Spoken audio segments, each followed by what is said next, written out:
Jumping right on in, we're going to start with understanding stress and anxiety because those words often get used interchangeably, but they're a little bit different. So, I want to start by talking about stress. So, what is stress? It is simply our natural response to any demand for our time, attention, and energy. That's it. Stress is the natural response to any demand for time, attention, and energy. So, with that, I need you to keep in mind that stress is completely normal, completely natural, and it's unavoidable. And the thing is, we kind of have this idea in mind that stress is bad. And to be fair, poorly controlled chronic stress is bad. It's bad for our health, physical measures, as well as psychological measures. So it really is, it's linked to everything from higher risk for anxiety, depression, and all cause mortality, meaning earlier death. But stress isn't all bad. There's actually a form of stress called eustress, and that's where stress can actually be good for us. Now, the factors that really make that to kind of differentiate between good stress and bad stress or eustress and distress are a couple of things. One, is it manageable? So when we have too much on our plate, that starts to tip it into that bad stress category. But when we believe we are capable of handling it, that tends to make it good. And when we believe it is worth it. So I do a lot of speaking and writing and patient care. I'm very passionate about it, but to me, it has a very high worth it factor. So that protects me against the negative effects of stress. Now, I'm telling you this because as we get into anxiety, a lot of people use stress and anxiety interchangeably. And so I want you to kind of be able to talk about the full range of things. So know that stress isn't all bad, but it definitely depends on some factors. The other thing to know about stress is that it accumulates. So it adds up or it builds up. So I want you to think about a time when you felt really stressed out, right? And you probably had like 19 things to do all at the same time. So the effects of stress build. The more we have in the shorter amount of time, the higher our stress level is. And this is also what makes it kind of hard to like stress ahead. So if you know you have a whole bunch going on next week, there may not be a whole lot you can do right now to change that, right? And I wish we could take all of our stress and just sort of spread it out evenly. It would be really helpful. That's not how it works. So, one of the things that I use when I'm talking to my patients or when I'm talking to people about this idea of stress is this metaphor of a stress tank. So, I want you to think about a fish tank, right? And what do you fill a fish tank up with? You fill it up with water. And it can be gallons at a time or drops at a time. But what happens when it gets to the top, right? If you put any more in, it's going to overflow.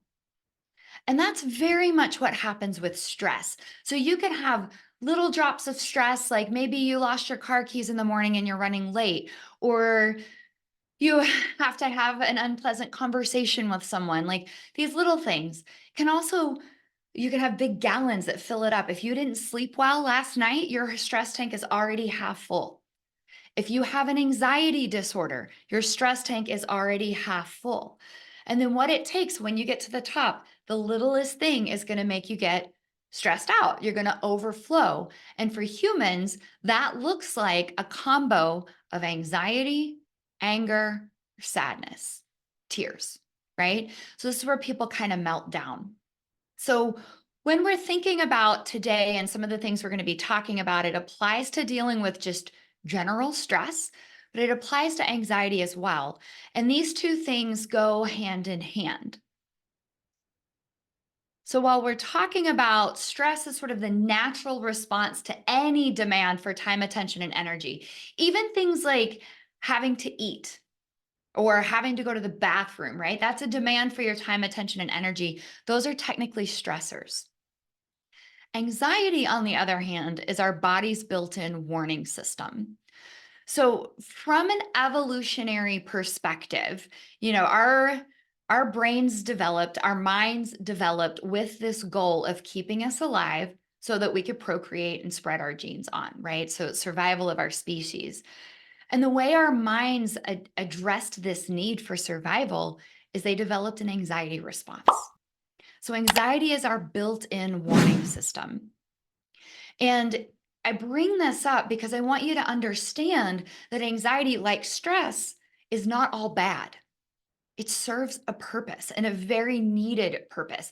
So if we think about way back in time, so think about cavemen and women, and they're sitting around a watering hole, and then all of a sudden they hear this rustling sound in the nearby bush. Now they've got a couple choices here, right? Some could assume, oh my gosh, that sound must be a predator, and they could run to safety.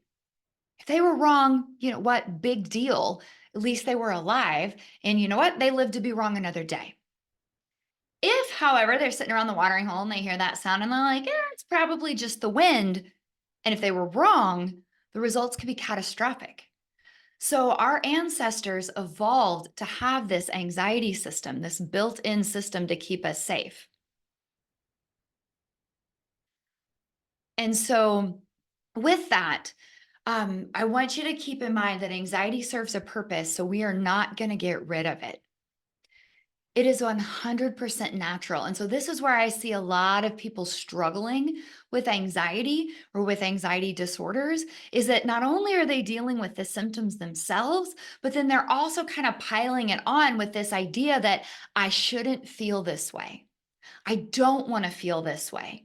So part of overcoming anxiety, part of helping people learn to navigate it is helping them really accept the fact that it is natural and normal to experience anxiety, at least in certain contexts. It's also really, really important for you as clinicians to know and for you to start to teach your clients and patients that anxiety itself is not harmful. It is unpleasant. It is unpleasant by design, but it is not dangerous or harmful.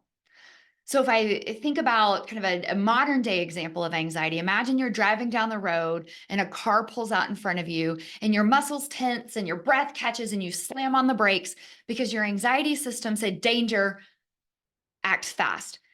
And that happens automatically before we even take the time to process, well, at this speed and at this angle, at this rate, we're going to go, because we would crash, right? So anxiety is natural, it serves a purpose, and it's uncomfortable.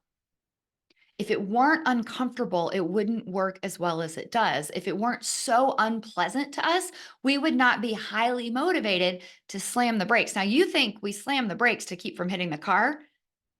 That's the result. We slam the brakes because we are wired to get rid of anxiety. It is, I don't know how to put this more professionally. It sucks to feel anxious. So we will do whatever it takes to feel better. So we have to start reformulating our relationship with anxiety and help people start to understand this is just discomfort. It's not danger. And our goal, because of all of these things, I like to set up from day one with my patients. Our goal is to manage it. I'm going to teach you tools and techniques to help control this, to help feel in charge with it, but I cannot get rid of your anxiety. And I'm not even going to pretend like that's a possibility on the table. And that's very disappointing for people because everybody comes in, I don't like this feeling. I want to feel better. And I want to set the stage of, I know. And I hope by the time we're done, you're not experiencing nearly as much anxiety as you are now, but we're never going to get rid of it because imagine what would happen if you had no anxiety. You would walk into traffic without looking both ways before you cross the street. You would never get off the couch to do anything. So we need anxiety, just like we need stress.